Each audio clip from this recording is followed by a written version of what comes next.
सुप्रभातं सर्वेभ्यः सुस्वागतं च। प्रिय छात्राः, वयं सर्वे अस्माकं पूर्वकक्षायाम् अव्ययपदानि पठितानि। जो भी हमारी जरूरत थे अव्ययपद हमारे सिलेबस के हिसाब से हमने पढ़ चुके हैं। आपका काम है उसको बार बार अभ्यास करना। उसके अलावा भी हमारे इस व्याकरण अंश में और भी अनेक प्रकार के अव्यय है। तो क्या होता है, कभी कभी हमारे पास देखिए, हमारे पास बुक्स है और सिलेबस है। बुक्स में क्या होता है, मान लीजिए अभी यहाँ पे बहुत सारे अव्यय है जो कि सिलेबस में आपके इस, जैसे कि मान लीजिए सिलेबस का अंश जो है आपका मई महीना में है, तो वहां पे जितना है उससे कई ज्यादा यहाँ पे दिया गया है। तो हमने सिलेबस के हिसाब से जितना जरूरत था उसको अब तक हमने पढ़ चुके हैं। फिर भी क्या होता है ना, कई सारे बच्चों के मन में इस तरह की शंका भी आ रही होगी कि टीचर्स तो हमको, हमारे शिक्षक जो भी यहाँ पे जितने सारे हैं सबको तो हमको नहीं बताए, नहीं पढ़ाए। हालांकि आपको जो जरूरी चीज था मैं अब तक हमारे पूर्व वीडियो में, पहले की वीडियो में जो अव्यय का, उसमें बता दिया हूं। फिर भी उस तरह की शंका को अपदोदन करते हुए आज हम इस पाठ में जितने सारे अव्यय है उनको एक बार बता दूंगा। इससे क्या आपको लाभ होगा, मान लीजिए आपका सिलेबस से भी आपको कोई पूछा जाए प्रश्न आपकी परीक्षा में, तो आप तो करेंगे ही, मैं पढ़ा दिया हूं और इसको भी समझा दूंगा। इससे भी अगर कोई किसी प्रकार का भी प्रश्न आए तो इसको भी आप पढ़ेंगे ताकि आपको किसी प्रकार का भी दिक्कत परीक्षा में ना हो। मेरा उद्देश्य यही है। तो आज हम चले, हमारा जो व्याकरण अंश है, द्वितीय पाठ है ये। फर्स्ट पार्ट तो ऑलरेडी खत्म हो चुका है, सेकंड पार्ट अव्यय पदानी। तो बता दिया था मैंने अव्यय क्या है, फिर भी एक बता देता हूं। जिस पद का किसी प्रकार की परिस्थिति में किसी तरह की बदलाव जिस पद में नहीं आता है वो है अव्यय। काल में परिवर्तन आते हुए, वचन में परिवर्तन आते हुए, लिंग में परिवर्तन आते हुए, विभक्ति में परिवर्तन आते हुए, पुरुष में परिवर्तन आते हुए जो एक पद कंस्टांट रहता है हर प्रकार की सेंटेंसेस में, हर प्रकार की परिस्थिति में, जिन पद में कभी भी बदलाव नहीं आता है वह होता है अव्यय। मैंने उसको हिंदी के द्वारा बताया था, जैसे कि भी, नीचे, आज, कल, इस तरह के बताया था। तो आज हम डिटेल्स जो भी हमारे बुक्स में है उसको एक बार हम पढ़ लेते हैं। तो पश्यन्तु अत्र किम लिखितमस्ति अव्ययपदानि। अस्मिन् पाठे आगतान् निम्नलिखितान् शब्दान् पश्यन्तु पठन्तु च। हमने जो पूर्व पाठ पढ़े हैं, हमारा अभ्यास एव परमो गुरुः, वहां पे भी अनेक प्रकार के इस तरह के अव्यय आए हुए थे। उदाहरणम अनुसारम च रिक्त स्थानानि लिखन्तु एतेषाम् अर्थः अपि दत्ताः।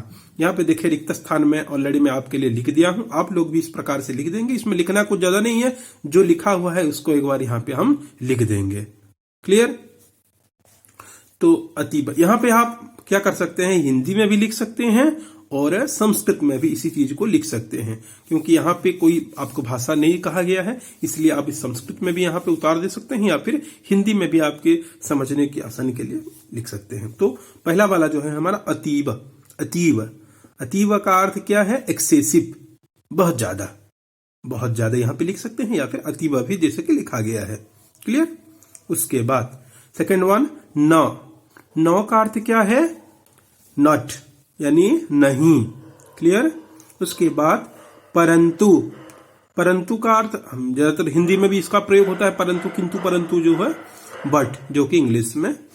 देन एकदा। एकदा यहां भी देखिए लिखे वंस, या फिर वंस अपॉन अ टाइम भी होता है। एकदा, एक बार। पुनः अधः। अधः का अर्थ क्या है, अंडर, नीचे। इसके लिए नीचे ही भी प्रयोग में आता है। शायद यहाँ पे नीचे ही नहीं है, लेकिन मैं आपको पढ़ा दिया हूं, आप लोग याद कर सकते हैं, पूरा वीडियो में देख भी सकते हैं। अधः और नीचे ही, ये दोनों दो अव्यय है, लेकिन दोनों इंडिकेट करते हैं एक ही अर्थ को। तो अधः, अंडर। उसके बाद यदि, यदि, इफ। उसके बाद भूयो भूयः। भूयो भूयः ये भी, और पुनः पुनः, ये दो एक ही अव्यय है, क्योंकि आप देख सकते हैं यहाँ पे इंग्लिश में दोनों के लिए अर्थ बराबर है, again and again, again and again.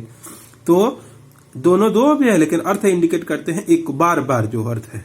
भूयो भूयः, पुनः पुनः। पुनः तदा, तदा यानी देन, तब, तदा। उसके बाद पुनः पुनः, वही बताया जो अगेन एंड अगेन। उसके बाद अपी, अपी का अर्थ है भी, अल्सो। उसके बाद शनैः शनैः, शनैः शनैः का अर्थ क्या है? धीरे धीरे, स्लोली स्लोली। उसके बाद अधुना, अधुना का अर्थ है नाव। यहाँ पे आप नाव, आज नाव भी लिख सकते हैं और नाव ए डेज भी हो सकते, बार में आता है। तो नाव मतलब आजकल जो होता है। अपितु बट, ये देखिए ये भी दो इंडिकेट कर रहे हैं एक ही अर्थ को, लेकिन दो अलग अलग अव्यय, परंतु और अपितु। उसके बाद एव, ओनली, सत्यम एव जयते, सत्य का ही जय होता है, ही जो होता है, एव। समझ गए? एतानि पदानि अव्यय पदानि कथ्यन्ते, इन सारे पदों को अव्यय पद कहा जाता है। केवल इतना नहीं, इसके अलावा और भी बहुत है। एतेषां भिन्न भिन्न रूपाणि न भवन्ति, इन अव्यय पदों के भिन्न भिन्न रूप नहीं होते हैं। जैसे कि एक बालक शब्द है, बालक शब्द का भिन्न भिन्न रूप होता है। बालक ही भी होता है, बालक, उसमें विभक्ति में बदलाव आता है तो वचन में बदलाव आता है, तो रूप में बदलाव आ ही जाता है। पुरुष में भी मतलब धातु रूप में बदलाव, उन सारे पदों में लेकिन अव्यय कृषा पद है जिसमें कभी भी बदलाव नहीं आता है। एतेषां भिन्न भिन्न रूपाणि न भवन्ति, एतानि विभिन्न विभक्तिषु वचनेषु लिंगेषु पुरुषेषु कालेषु च सर्वदा समानानि एव भवन्ति। ये सब कहाँ कहाँ समान होते हैं? देखें, विभिन्न प्रकार के विभक्तियों में, विभिन्न प्रकार जो 3 वचन पढ़े वचनों में, लिंग में और पुरुषों में तथा काल में, ये सब समान ही रहते हैं, कभी इनमें बदलाव नहीं आता है। एतादृशानि अनेकानि पदानि सन्ति, इन इस तरह के अनेक पद रहते हैं। कानिचित् अत्र लिखितानि सन्ति, कुछ के बारे में यहाँ पे लिखा गया है। पठन्तु लिखन्तु, जो कुछ तो पढ़ चुके और कुछ यहाँ पे देखें। अत्र, अत्र यानी हियर, यहाँ। तत्र यानी वहां, देयर। यत्र, व्हेर, जहां। उसके बाद कुत्र यानी व्हेर, इन दोनों का इंग्लिश है लेकिन अर्थ बड़ा अलग अलग होता है इसका। ये यहाँ यानी वहां नहीं, जहां, और कुत्र यानी कहां। उसके बाद यदा यानी जब, व्हेन। तदा यानी तब, देन। उसके बाद कदा, कदा यानी कब, व्हेन। देखिए ये भी, ये और ये व्हेन दोनों इंग्लिश में बराबर है लेकिन अर्थ दोनों का अलग अलग है। यदा यानी जब, कदा यानी कब। उसके बाद किमर्थम, किमर्थम का अर्थ क्या है? किस लिए हुए। इसको हमने हमारे प्रश्नवाचक पद में पढ़ चुके हैं ऑलरेडी। ये कदा भी उस तरह का था, किम कुत्र कति कदा कुतः कथम किमर्थम, जो वो सभी 7 अव्यय ही थे, बताया था मैंने आपको। यहाँ पे किमर्थम आ गया उनमें से एक, किस लिए। च यानी और, एंड। उसके बाद कथम, कथम यानी हाउ, कैसे। उसके बाद अद्य, अद्य यानी टुडे, आज। उसके बाद स्वः, स्वः यानी टुमारो, कल, कल यानी आने वाला कल। और ह्यः, ह्यः यानी यस्टरडे, जो कि बीता हुआ कल। ये दोनों तो कल ही है लेकिन स्वः का अर्थ है आने वाला कल और ह्यः का अर्थ है बीता हुआ कल। तो इस प्रकार से इस पाठ में आपका जितने सारे अव्यय था उन सबको हमने देख लिए, पढ़ भी लिए। और आप बच्चे इन जितना मैंने पढ़ाया था हमारे पूर्व कक्षा में तथा इस कक्षा में जितना पढ़ा रहा हूं, इन सब अव्यय को ही आप अभ्यास करेंगे, क्योंकि आपका परीक्षा जो होने वाला है इनमें से ही पूछा जाएगा, इनमें से ही पूछा, इससे अलावा कुछ अल्प और दूसरा पूछा नहीं जाएगा। और वहां पे अभी हम अभ्यास में जब देखेंगे इस तरह का प्रश्न पूछा जाएगा, सेंटेंसेस रहेगा और ब्लैंक में मतलब ब्रैकेट में आपका अव्यय पद रहेंगे। आपको अर्थ को जानकारी लेते हुए आप वहां पे ब्लैंक भरते जाना है। तो ठीक है, तो अब हम चले यहाँ पे जितना भी पढ़ लिए हैं एक बार हम अभ्यास की ओर। देखिए यहाँ पे अभ्यास, प्रश्न नंबर 1, वाक्यानि रचयन्तु वदन्तु च। यहाँ पे देखिए एक बॉक्स में 3 कलम जैसा बनाया हुआ है। यहाँ पे कर्ता पद है, कर्तृपद जो कि सब्जेक्ट है, यहाँ पे अव्यय है और यहाँ पे क्रियाएं हैं, यहाँ पे क्रियाएं हैं। हमको तो पूर्व कक्षा में हमने पढ़ चुके हैं कि किस तरह से कर्ता पद के साथ क्रियापद कौन करता रहेगा तो किस प्रकार की क्रिया उसके साथ लग जाएगा, वो तो हमने पढ़ चुके हैं। अभी केवल उसको सही रखते हुए अव्यय का सही अर्थ के साथ हमको वहां पे जोड़ देना है। जैसे कि यहां पे देखिए, ताहा ताहा अपि पठन्ति, एक ठो बताया गया है हमको, ताहा अपि पठन्ति। इसका अर्थ क्या है? ते अथवा ताहा, बहुत सारे वो लोग, वो चाहे ताहा यानी स्त्रीलिंग में है, तत्शब्द का, तत्सर्वनाम शब्द का स्त्रीलिंग रूप है, प्रथमा विभक्ति बहुवचन वाला। सा ते ताहा, लड़कियां, बहुत सारे लड़कियां भी पढ़ते हैं। क्लियर? अब सेकेंड वन, त्वम, यहां पे इसमें सीक्वेंस कुछ नहीं रहेगा, आपको क्रियापद को केवल लगाना है। जैसे कि त्वम कदा पठसी, त्वम कदा, तुम कब पढ़ते हो। त्वम कुत्र पठसी भी होगा, तुम कहां पढ़ते हो। इसमें कोई सीक्वेंस नहीं है। इस तरह से अनेक प्रकार के सेंटेंस यहाँ बने जा सकता है। यहां पे मैं बता दिया हूं, यहां पे कोई सीक्वेंस नहीं है, इसको सीक्वेंस में वो रखा है और इसको आप हर एक के साथ ये लक्ष्य है। तहा कदा पठन्ति, वो कब पढ़ते हैं। अहम अपि पठमी, अहम अपि पठामी, मैं भी पढ़ता हूं। इस तरह से इसको अलग अलग, तो हम ज्यादातर अभी जो लिख दिया हूं आपके आसानी के लिए, इससे तो सेंटेंस बहुत बनेगा। यहाँ पे मैं कुछ गिना चुना सेंटेंस यहाँ पे लिख दिया हूं। त्वम कुत्र पठसि, तुम कहां पढ़ते हो। उसके बाद अहम कदा पठामि, मैं कब पढ़ता हूं। कुछ को कोई जैसे कि पूछ रहा है अंतर्मन को, मैं कब पढ़ता हूं। उसके बाद सह कथम पठति, वह कैसे पढ़ता है। उसके बाद यूयम किमर्थम पठत, तुम लोग किस लिए पढ़ते हो। उसके बाद सा कथम पठति, वह मतलब लड़की को बोला जा रहा, वह कैसे पढ़ती है। उसके बाद लास्ट वन, ते अपि पठन्ति, ते अपि पठन्ति, वह भी पढ़ते हैं। यहाँ पे प्रथम स्त्रीलिंग में था, यहाँ पे पुल्लिंग कर दिया गया उसको। ये हो गया इस प्रकार का। अभी हमारा जो परीक्षा में आने वाला प्रश्न ज्यादातर इस प्रकार का ही रहेगा। यहाँ पे देखिए, आपका वहां पे भी एग्जाम में एक मंजूषा में एक बॉक्स में इस तरह के अव्यय पद रहेंगे और सेंटेंसेस रहेंगे, जिन सेंटेंसेस में ब्लैंक रहेगा, वाक्यानि तत्र सन्ति।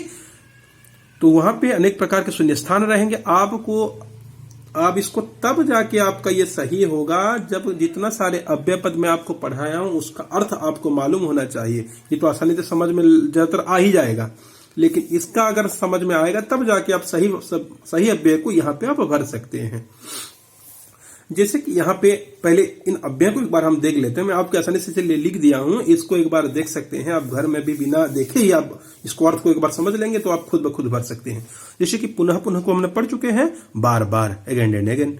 स्वः यानी कल, आने वाला कल, टुमारो। यदा यानी जब, तदा यानी तब, एव यानी ही, कदा यानी कब, अत्र यानी यहाँ, एकदा यानी वंस या फिर वंस अपॉन अ टाइम, अधुना यानी नाउ, शनैः शनैः धीरे धीरे, अपि यानी भी।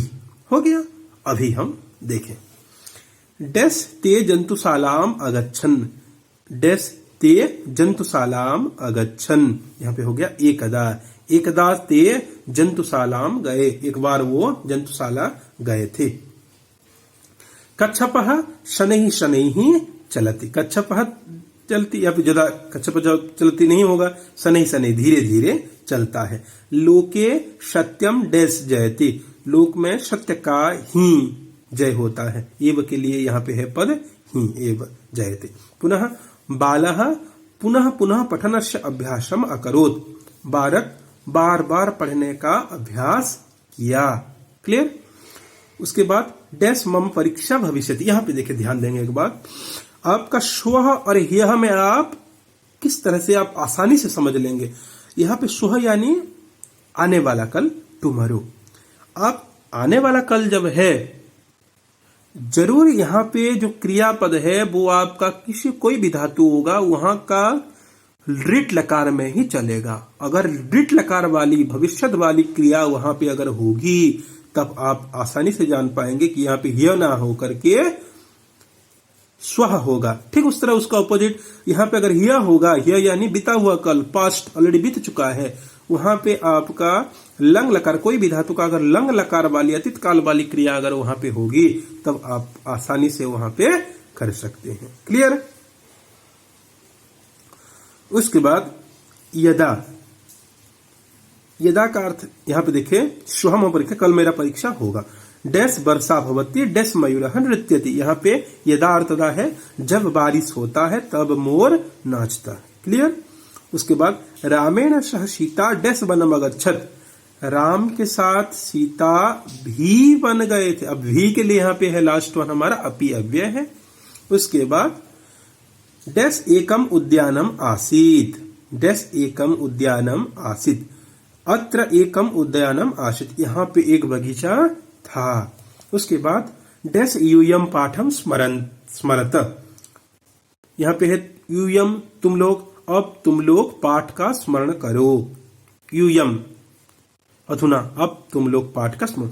लास्ट वन त्वम डैश पठसी, यहाँ पे पूछा जा रहा है तो ऑब्वियसली यहाँ पे पूछने वाली एक अव्यय है वो कि कदा, कब, तुम कब पढ़ते हो, तुम कब पढ़ते हो। तो समझ गए, इस प्रकार का आपका प्रश्न आएगा, इसमें कोई दिक्कत नहीं होना चाहिए। आप लोग और एक अनेक प्रकार के इस तरह से मैं भी आपको आपके असाइनमेंट में काम दूंगा, आप लोग इसको अभ्यास करते जाएंगे बार बार, क्योंकि इसी प्रकार का प्रश्न ही आपके एग्जाम में आने वाला है, चाहे वो पूर्व पाठ में पढ़ाए गए अव्यय हो या फिर इस पाठ में आपको पढ़ाए गए अव्यय हो। सब अव्यय को आप लोग अभ्यास करेंगे, बार बार चीजों को बार बार पढ़ेंगे, ताकि आपको परीक्षा में, आने वाली परीक्षा में कोई भी असुविधा ना हो। तो अब इसके साथ आज की कक्षा को यहाँ पे हम विराम देते हैं। वंदे संस्कृत भारतम।